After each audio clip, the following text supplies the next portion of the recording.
Lewis from the pocket, launching downfield. Mitchell, touchdown, Texas! You are looking live at the College Football Insiders Show. To throw it. McCarthy looking, throws deep, got a wide open receiver. Cornelius Johnson spreading.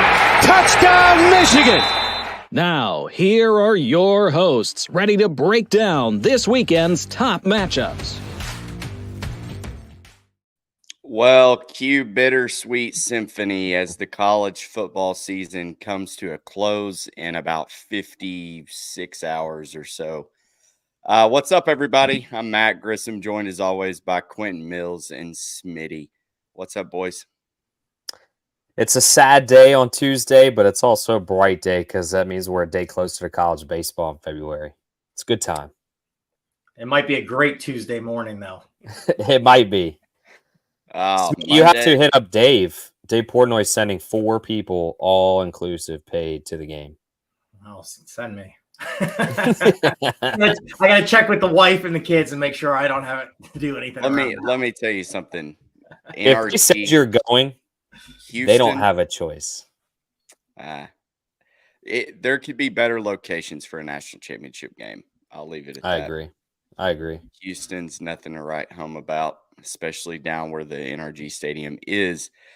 Okay, so one preview. So this will be a pretty succinct show.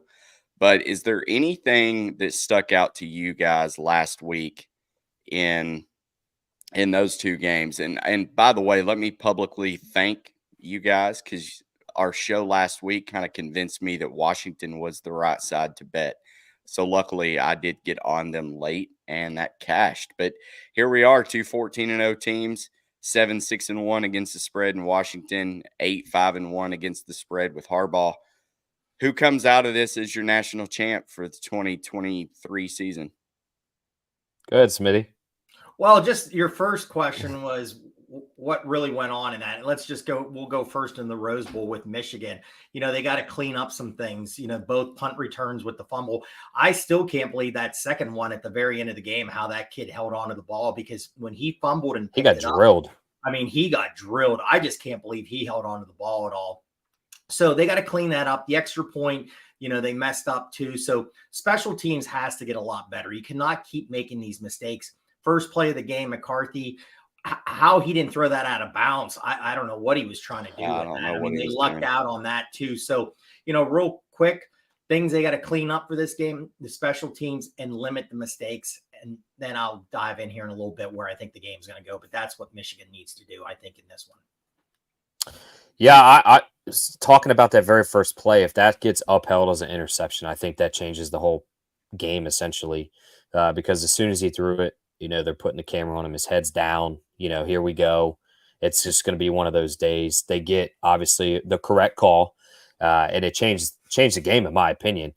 Gave him new life. And like you said, clean up the mistakes. I thought they pressured really well in the first half.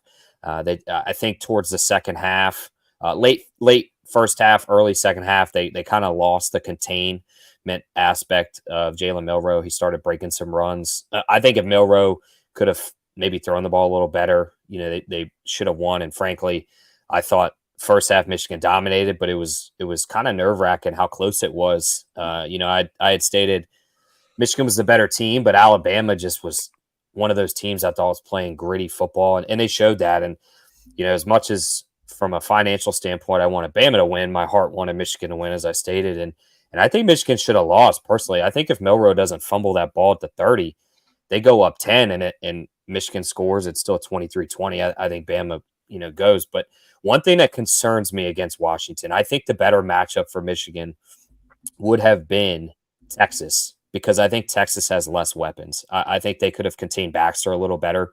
Quinn Ewers doesn't run as much as Penix. And Washington's got 3 number 1 receivers that would be on any other team, with the exception of maybe Ohio State. Listen, Johnson's an absolute elite stud for Michigan, but he's only one guy. You got to have 2 other guys step up in the biggest game of the year. That's going to be tough. They were catching over-the-head basket catches. Like, credit to Texas. I thought they had really good coverage on a lot of those plays, but those kids just bring the ball down, and that's going to be tough for Michigan. I don't care who, any team, that's tough. How high did Michael Penix move his draft stock, though, in that? Top 5. He was throwing dots Top all 5. over the field. 60-yard dots. The accuracy. And somebody, for whatever reason, they put it in like a reverse camera where you see him throwing right-handed. Like that would matter, I guess, because just due to how we watch football, you see more righties. But, man, it looked even more impressive that way. Like, this kid is super accurate. If people say Tua is accurate, this Michael Penix is better than Tua, in my opinion. He's got to be a top 3 quarterback drafted.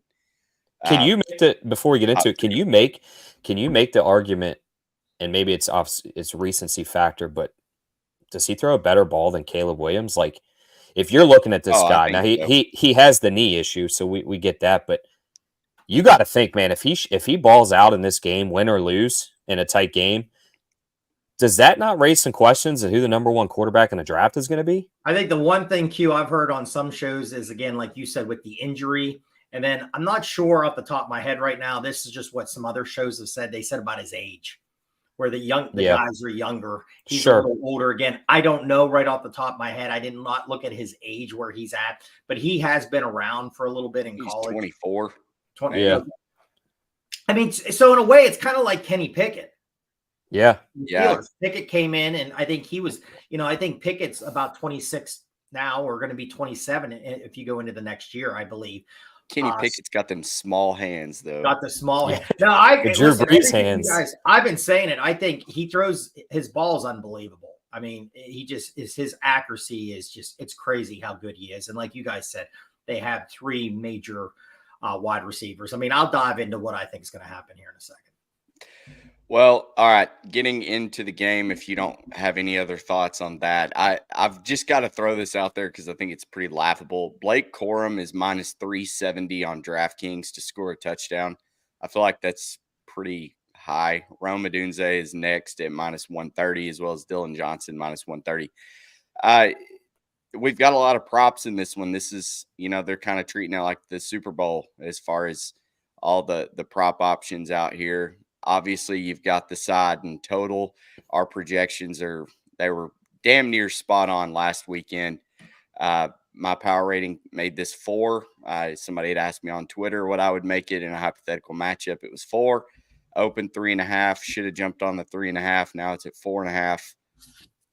I'm just going to ride out Michigan at this point. I like them on the money line, but I'm going through these props. I'll let you guys kind of tackle the board on anything else you see. I do want to make one point. Michigan has faced quarterbacks that are not anywhere close to the level of Michael Penix. Talia Tagovailoa, he went 21 of 31 against them for 247. That's good for almost 12 yards per completion. Kyle McCord, again, not in the same ballpark as Penix. He was 18 of 30, 271, 2 touchdowns. Both of those guys did throw 2 picks, but the average yardage, 15.1 for Kyle McCord. Penix's average for the season's 13.8. And as we saw against Texas, Washington gashes you with the big play. And Michigan's kind of MO is to not give up the big play and to stop the run.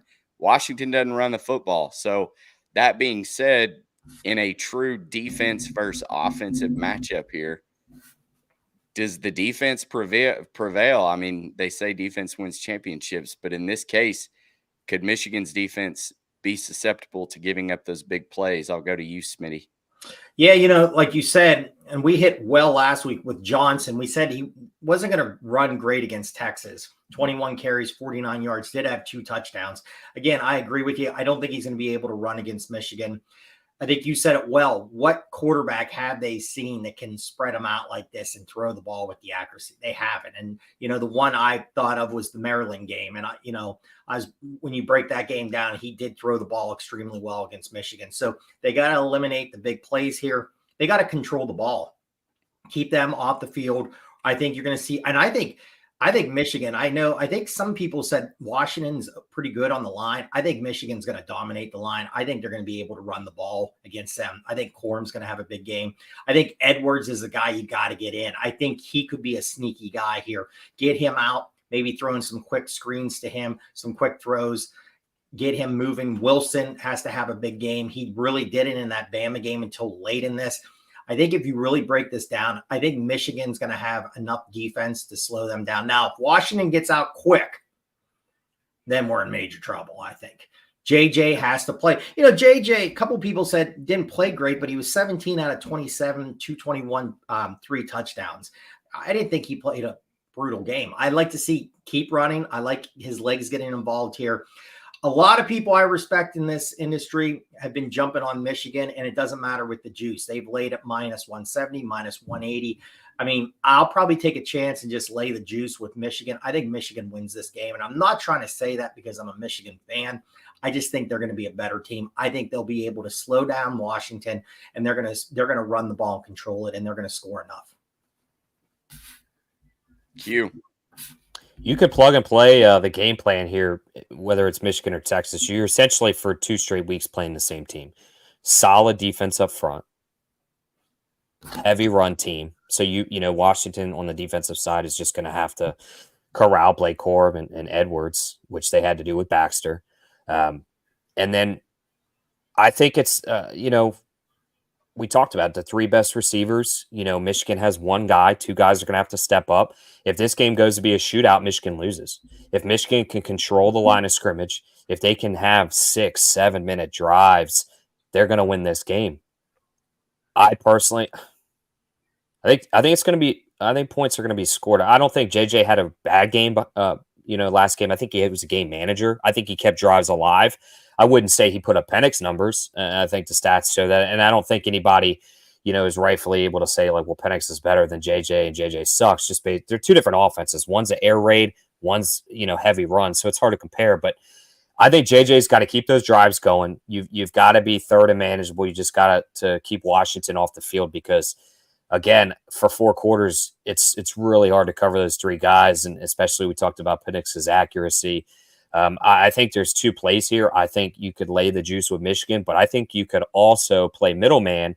And I'm going to pull a Smitty here, take the total over down and tease Washington up. And I think you have a perfect middle.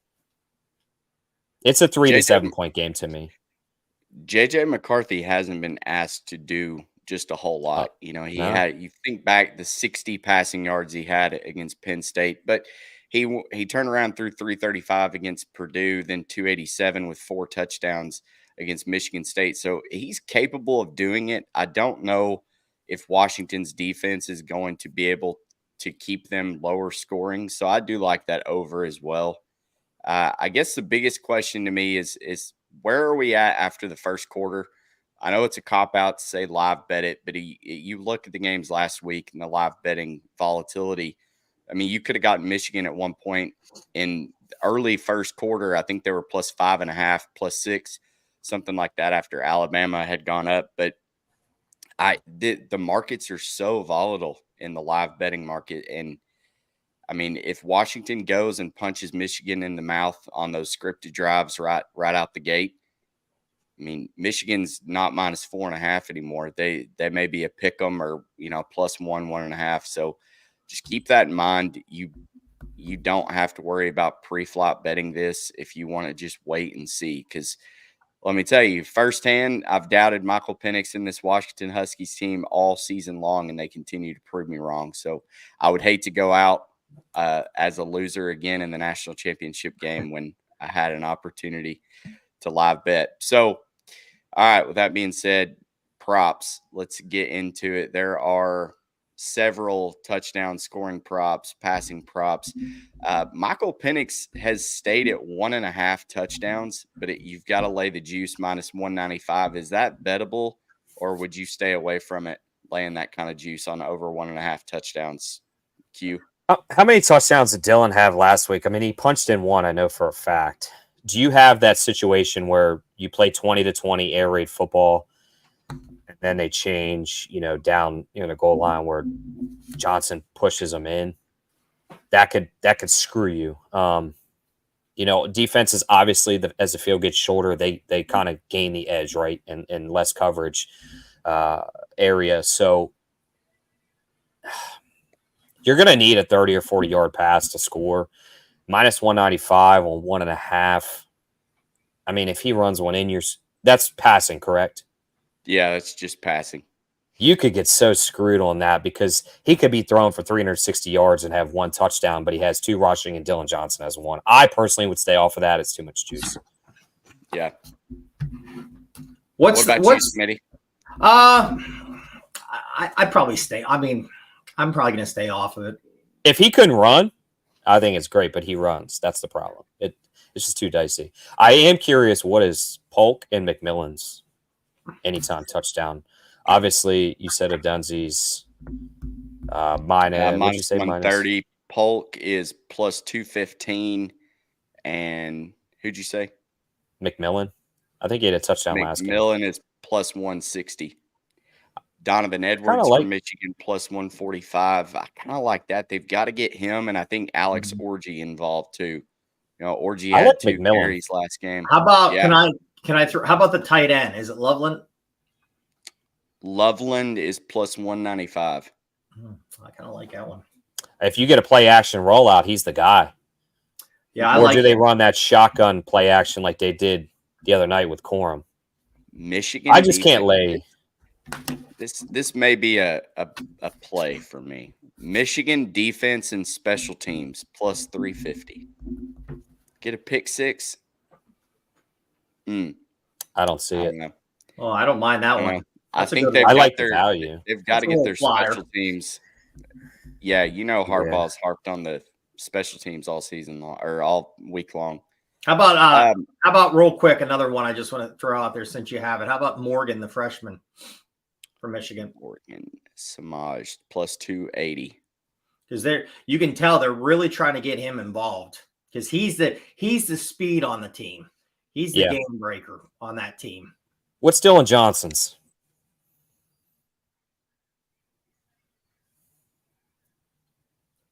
He's got to be minus 130. I actually kind of like that and McMillan. Because I think Will Johnson's going to cover Odunze. I mean, he is the number 1 guy. You gotta let the other 2 1A, 1B, 1C guys beat you, in my opinion. You can't just let Odunze roam free. He's just going to kill you. So I personally don't lay that 130. I lay Dylan Johnson kind of in that thief touchdown, down in the goal line. They're just going to push him in. Or McMillan to maybe have a 30 or 40 yard breakaway touchdown, maybe on a blown route. Here's what I don't understand is Washington's pass offense is ranked 122nd in the country. Alabama gave up 221 passing yards to J.J. McCarthy. Granted, they did go to overtime. His passing prop is 195.5. Do you not think JJ goes over 200 yards? I think they're just thinking again, like we said. Yeah, I think they're thinking they run. The ball. Control the ball. Keep Washington's explosive offense off the field. What is do they have? But here's do they have real a quick too. Can over under carries?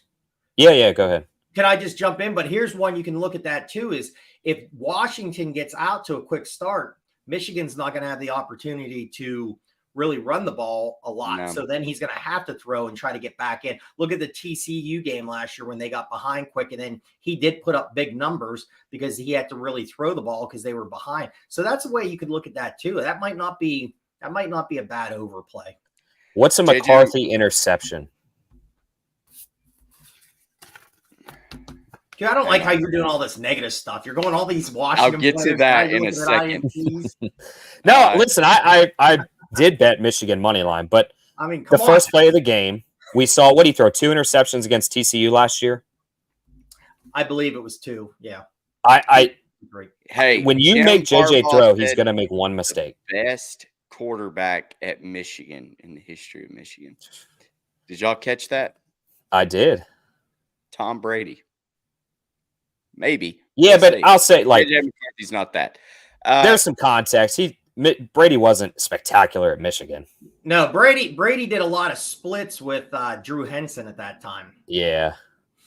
I mean, I think Chad Henne was up there. I think if you look at Michigan, I mean, Elvis Gerbach was fantastic. That's a name. No, that sounds like somebody that played when Christ was alive. Well, I mean, yeah. he was leather good. helmets. Elvis was good. I had another one in my head, but I lost it. So, okay, JJ McCarthy alternate rushing yards, 25 plus yards. I like that. He had what, 30 something last game? 25 against Alabama. Just remember, college football, a sack counts against your rushing yards. Oh, that's true. Yeah, it's not like NFL. I don't like that. But I do like the pick. I think he could throw a pick and still win. See, I like that running. I don't mind that. Yeah, I don't mind that. Over 12.5 first quarter. That's going to be a bet for me. I like that. I think you get that. I think 13 is that number. Scripted drives in college, their first 2 or 3 outs. I feel like Washington's good for at least a touchdown. Michigan probably should. Well, not only that, but if Washington's a throw team, which they are, incomplete pass stops clock. So you could get a quick minute, 3 and out, first drive. Yeah, you got a lot of nerves too. That's why I also think Michigan defense, special teams is worth the play. A block punt, we'll see. Even if it went against Michigan, I wonder what that's going to be for Washington. I think they'll clean it up. I think that kid had nerves. They kept showing him on the sideline. They'll be fine, special teams. He had nerves, you could tell. He regathered himself on that play, like Smitty alluded to. They're going to shake it off. That wasn't the championship game. Now they can kind of settle in. Okay, we played in the Rose Bowl. We played Alabama. Just go play normal football now. It's just another week, in my opinion, because you have that semifinal game now. So I think they'll be fine. JJ McCarthy, interception over a half, -105. Michael Penix, -240 to throw an interception. I like the -105 because I think they could still win. 5 on the under. When was the last time Penix threw an interception? I don't recall him throwing a bunch this year. He did last year. I don't feel like he's that interception prone to be. He was at Indiana in his last year, but this year, to my knowledge, he's cleaned it up a lot. All right, Smitty, anything else before we tap out? No, not at all. I think, again, like what I said, they just got to clean some things up, and I think they will. They got to run the ball. I do, again, think Edwards has to play a little bit more in this game. I think they got to get him involved, especially catching some ball. JJ has to keep it clean, use your legs. I think the defense will be okay. Washington is going to get some points just because they're Washington and they're a really good offense. But I think if you play an overall good game, if this would get, the hook always scares me a little bit. But if this would trickle down maybe a little bit more, I just think Michigan's a better team and they're going to win the game. Hey, last one. Can I get? Yeah, what's the last line? First half under 27.5. Because I think you're going to break out scoring in the second half. 27.5 -108. I like that. I think you might be able to still get the over 12.5 in the first quarter, but it's going to be late, and I think they're going to clean up some mistakes at halftime, and then both teams are just going to kind of start rolling into points late in the as we start the second half. I didn't have to go back very far. Michael Penix's last interception was against Washington State. Okay. No, hang on. Right. Man, that's a lot of juice. Yeah, he threw one against Oregon too in the national championship or in the. I mean, when you throw 40 times a game, one bad pass. Yeah, it's gonna happen. It's gonna happen. I think you could play goes both. To show recency bias. You don't think because he was throwing darts out there against Texas, didn't throw a pick. Auburn, Arkansas, big college basketball game today at 1:00 Central. Hogs are home dogs, 4-1 against Bruce Pearl and the Auburn Tigers. So I'm on that. I have the little take the parlay, 3 with the Razorbacks. That's little not hard. parlay, plus the points with Arkansas, plus the points with Notre Dame, and plus the points with Indiana today. Put Florida go. in there. I Go do Florida. like Florida because hey, here's a quick thing. When you have a rank, if you look, and I don't know off the top of my head the number, when you have ranked teams coming in against an unranked team and Florida's favored in that game, it usually is a good thing. Maybe jump on the money line there with Florida. But I just put my card out. Big card today. Big card today for me. Check it out. Lines wrapped around the building at the O-Dome, so we'll see. Thank you to over 2.5 for your kind words there. Popped up. I just saw it before we closed out. So Love it. Bless you and your family too. Thank you. You guys for tuning in this college football season. We are super excited to bring you college baseball content once again. So with that, go Michigan, go Blue, close it out and make some money this weekend. We'll see you on the other side for college baseball.